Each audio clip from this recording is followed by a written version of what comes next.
Welcome, everyone. Hello, it's Judy, and this is Wake Up Call 469.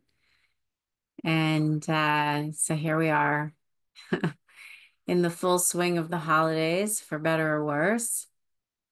And if you occasionally feel something other than overwhelming joy and enthusiasm, or maybe I should say, if you sometimes want to hide under the covers, it could at least partly be the hindrance of sloth and torpor.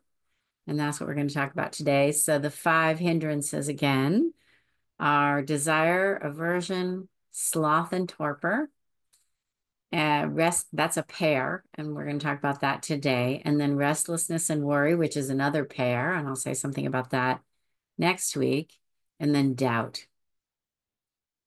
And these states of mind or states of heart, uh, these are what get in the way of clarity, right? Uh, They are what get in the way of us courageously turning towards whatever we're experiencing and bringing compassion to whatever that is. So one way to think about this hindrance of sloth and torpor is that sloth is a kind of sensation in the body, and it's like not being able to move, kind of an ennui, if you will. And torpor is in the mind. It's kind of a fuzziness in the mind. So not being able to think clearly or not being able to pay attention. So they're not like being tired in a good way. They're when it feels impossible to summon the energy or the interest to pay attention, or they feel like resistance to paying attention, right? So they're a kind of weariness. I feel defeated. I just don't care. They're described in the texts as a mind full of algae, moss, slime, kind of stagnant, not moving, not alive, not energized, and then with a body to match. Okay. So sometimes they arise because of the situation. Sitting on the cushion, the breath simply doesn't hold our attention, or it feels boring and the mind slides away into fantasy or memory. There's energy somewhere, but it's not here. It's not right here, right? And then the bell rings, it's time to get going. And suddenly we have all the energy in the world, right? So there's energy, but it's just not energy for the practice.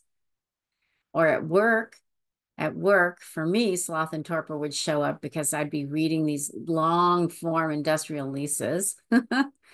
And, at my 1 millionth jurisdiction and venue clause, the mind would just collapse, right? And my body would literally slide down into the chair, and I would barely be able to drag my eyes across the page. And that was the situation. And then a friend would call, and suddenly I'd be right there, full of energy to chat or commiserate or whatever. And so sometimes sloth and torpor arise out of a situation, but sometimes they arise out of an attitude, the mind telling us a story. So maybe the story is that we can't read one more line, we can't watch one more breath, we can't do it. And that's the mind saying, I can't do it. And so the mind goes to kind of mush. Or sometimes sloth and torpor are a cover. An emotion comes up or something we've buried deep inside, and it's too much. We can't attend to it. So we take a nap, either literally or figuratively. Or sloth and torpor can arise when we think we feel bored, or we think that whatever is happening isn't worth our attention, or whoever is talking isn't worth our attention. I've heard this before. This conversation isn't getting me anywhere, right? And then the mind just, again, goes into the soup. And maybe this one is familiar too. Sloth and torpor can arise when we're used to a lot of stimulation, right? Like when we're practicing law, and then there's a lull. That habit of high stakes, fast paced work. And then suddenly everything is quiet and the mind doesn't know what to do with that. And so it kind of melts away. So in two of those situations, I just want to say it's good to be respectful of what's happening. I mean, it's good to be respectful of what's happening no matter what. But when deep exhaustion is present and it's not the good kind of tired, when you've either, done a great workout or worked a hard, productive day, it's listen to the body. The body may need sleep. Maybe you're sleep deprived in the moment or long term. Lots of lawyers tell me they have long-term sleep deprivation. I have some of that myself. And when it shows up, it may not be a hindrance. It might be the body just saying, you need to rest. So that's where, compassion is really important and we should rest. So when exhaustion is real and not a hindrance, and also when the mind slides away from something that surfaces during meditation or in an ordinary moment during the day, and whatever we're facing is just too much. It's good to respect that too, eventually, whether through practice or with a therapist, we can unpack those things. And the mind sliding away when something initially arises again, can be a signal to take care, to be very self-compassionate, and to respect that the mind isn't ready to attend to whatever has come up or can't do that alone. Can't do all these things. So, but for good old sloth and torpor, right? The hindrance itself, the antidote, mindfulness, right? That quality of mind that's attentive in the moment, right? That's noticing what's I'm happening trying to turn this off. with curiosity. I'm going to mute you all again. Or if you can mute yourselves. I'll do a setting later so that you come in muted. Anyway, so for good old sloth and torpor, mindfulness is that antidote. It's that quality that's attentive in the moment, that's noticing what's happening with curiosity, with grace, without trying to change it, without even wishing it would change.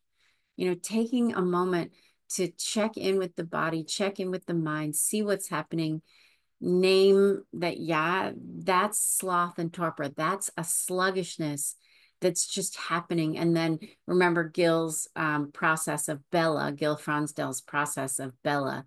Be with it, examine it, let it lessen or loosen its hold, let it be, and also appreciate it, meaning appreciate that sloth and torpor are present and that mindfulness is strong enough to see that. Right? Because that's the thing about mindfulness is that we turn towards our practice. Even when we're sitting on our cushion, we may just be spaced out and we turn towards, oh, wait a minute. I can use my mindfulness in this moment to look at what's going on. Oh, I can see it's just sloth and torpor, right? And the process alone, in my experience, brings up some energy and points me back to the present moment and away from that sinking feeling, So you can check this out. You can turn towards, and you can see how sluggish the mind is, but in the seeing, see if there's some energy, right? By turning towards it and not away from it, by waking up to what's happening and really kind of getting into it.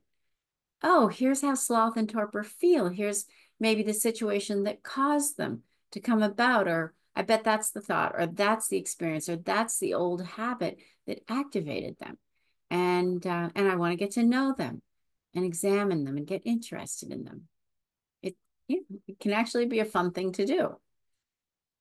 But it does require one particular attitude, which is an attitude of love, because the hindrances are gonna arise, right? They just are. Not because we do something wrong or we deserve them or we fail to figure out how to keep them at bay. They're just going to arise because they are part of how this human mind rolls, right? And no one's exempt. There's not a get out of the hindrances free card, right? So, but what we can exempt ourselves from is getting swallowed by them, getting swallowed by greed, like living with the sense that there isn't enough, I don't have enough, or I am not enough, or getting swallowed by anger, like being reactive and blaming others because the world isn't what I want it to be, or blaming myself because if only I was smart enough to know how to, exercise my magical powers to make everything perfect, then it would be, right? Or getting swallowed up by sloth and torpor like the texts say, I'm mindful of algae, moss, slime, stagnant, not moving, not alive, not energized. So, yeah, it's always the same, right? Simple and not easy. As with all of the other mindfulness practices, when sloth and torpor are present, the invitation is to pay attention, to be with them as friends, with love, to loosen our grip and just let them be. And ultimately, yeah, to appreciate that the mind can do all of that, right? And yeah, to appreciate the power of mindfulness, really.